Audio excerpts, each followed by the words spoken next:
Well, welcome to Eater Rotary Coastal. I'm Charles Gainey, your club president. Today is August the 9th, and we are looking forward to another fantastic presentation. We welcome all the members that are gathered today. We also have a District 6200 membership chair. Pam is joining us today. You'll see her window pane on there. And as we always do, we'll start our meeting with the Pledge of Allegiance, a four-way test, and our prayer. So if you'll please join me, or listen if you like. I pledge allegiance to the flag of the United States of America and to the republic for which it stands, one nation under God, indivisible, with liberty and justice for all. And Charles asked me to do the prayer for the four-way test. So Heavenly Father, we thank you for this day. We thank you for the opportunity to gather as Rotarians. May the service we provide be a benefit to our communities, and may the work of our hands and our thoughts be in accordance with the elements of the four-way test, which Charles is about to recite. And we give it all to you. Amen. Thank you. Amen. The four-way test, which of course is we remind ourselves each time we meet of the things we think, say, and do. You can say along with me or just listen to it. Is it the truth? Is it fair to all concerned? Will it build goodwill and better friendships? And will it be beneficial to all concerned? Just a moment, just for a little club business. I've tried to summarize this by email if you've checked your email this morning. But I just want to remind you that as a brand new club, we've already received a grant from District 6200 for $1,100, which will help support the tree planting of cypress trees in Lower Terrebonne Parish this November. So we'll be the public interface for that project, garnering community support and getting active involvement in that tree planting. Sort of in a related matter, I'll jump down to the last bullet point. Just a reminder that the continuation of a marsh grass planting will happen this weekend near Abbeville. There's a marsh grass planting project in Lower Vermilion Parish that will actually take the form of the rotary wheel. It'll be the first rotary project to be visible from outer space. You'll be able to see it on Google Maps. It's a rotary planting of grass planting in the shape of a rotary wheel, and that final phase of that's happening this weekend, if you can make it. On the more boring but necessary side, we've sent out annual invoices for dues. And we also wanted to, somewhat of a compliment, Mike Hayes, his former past district governor, has actually asked us to pilot a district training event coming up shortly using this format. So I just share that with you because I want you to know that not only are we making an impact on the coastal issues, but we're really leading the way in Rotary International as well, really showing the pathway of a new style of meeting, being able to draw people who are geographically dispersed together under a topic. So anyway, it's quite a compliment that we were asked to do this. So there's training that's available. We'll be actually be facilitating that training, and that's coming up.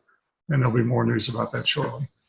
All right, with that in mind, let's kind of move on to to today's business. Stan Bronson is our Rotarian of the day and has graciously arranged for our guest speaker today. So Stan, I'll turn it over to you to introduce Jeff, please.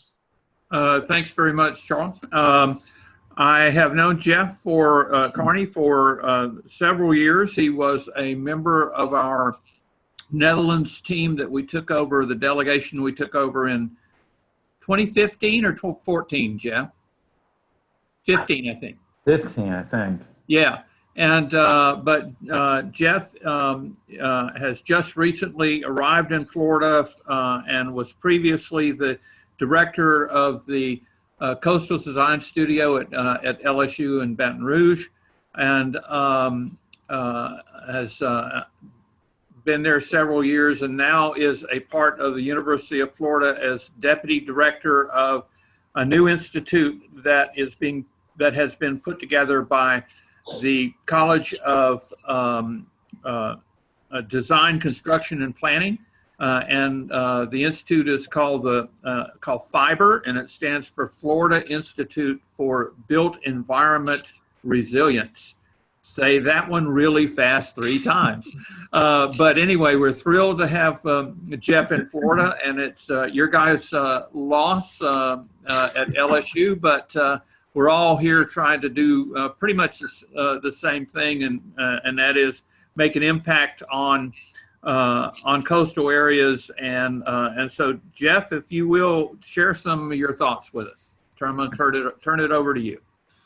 Okay. Thank you, Stan. Thank you for the invitation. So I just go to my PowerPoint, or do you have control of that, Charles? Yes, sir. At the bottom of your screen, that green button says Share Screen. Oh, there we go. Hit that, and then you'll have control of the presentation at that point. And we're beginning to see your screen now. You got it. Good job. Okay, great. So yeah, I'm going to talk. You might recognize, some of you would recognize this image as not Florida. This is the Mississippi River. I'm going to talk primarily about 95% about my Louisiana work. What I've been doing for the last 6 or 7 years. And so, yes, I've made the move recently. This is about as far as I've gotten is kind of the postcard view of Florida. I've been here a couple of weeks. But as Dan said, we are beginning a new institute at UF called Florida Institute for Building and Resilience. It's an exciting time to get this done. We have incredible support from the university and I believe across the state and institutions like Florida Earth and others. So it's a really, really exciting time. But I'm not going to talk hardly at all about fiber because we have not actually started yet. And that'll happen in the next couple of weeks. What I'm going to talk about is the work I've been doing up to this point. So I'll give you a real brief background. This is a project to me that sort of kicked off some of my interest as an architect in resilience. And so this is a project I did in graduate school, which was called the Neighborhood: Reflections of the Intertwining of Planned and Everyday Urbanism. This is an image. I'm going to move this screen. An image of planned urbanism. This is Chandigarh in India, designed by Le Corbusier. You may know about it. Anyway, this is a housing project, and you see that's the original elevation. This is what it looks like today. And what I was looking at in this study, which took me to quite a few countries, was looking at the way that urbanism has stability in a sense, and it also has the ability to change, right? So it has the parts that stay the same and the part that sort of the capacity for adaptation over time. At the time I was looking at buildings, this one in particular. And it took me to something else. I was looking at the buildings designed by architects and how they changed. And what I started to really see in this travel was looking at a much broader lens. And this is a community called Rocinha in Rio, an informal settlement, which interestingly takes the modern construction methods and totally adapts them to a much more flexible and fluid way of building. Most of the world is built like this. Modern construction techniques, a lot of concrete, done in a very informal way. And then looking at again, a kind of melding, a transformation of that modern global system and how globalized urbanism was having a tremendous effect on cities around the world. And again, how do we design and plan to a certain extent, knowing that other forces are going to influence the way cities develop in time? So that really set me on a trajectory. And then I went to Skidmore, Owens & Merrill, which is a large architecture firm in the country, and I was in San Francisco, and I was lucky to take on this project, which was the redevelopment of a 3,000-unit rental housing community in the southwest portion of San Francisco. So this project, how do we sow an ecological kind of reinsert an ecology and sense of ecology back into a community that was built in the 40s. And for me, just really transformed my thinking to think that architecture was no longer a kind of narrowing of focus, but in fact, the architect could be at the center and sort of orchestrating a much broader collection of stakeholders and professional input. So this is a project where we had something like 20 consulting companies working with us. And so that took me, actually, I went to LSU, and that's where we are, have been for the last decade. And we started the Coastal Sustainability Studio there, which took some of these ideas to much larger scale. So in terms of the research that I'm going to talk about, in terms of defining resilience,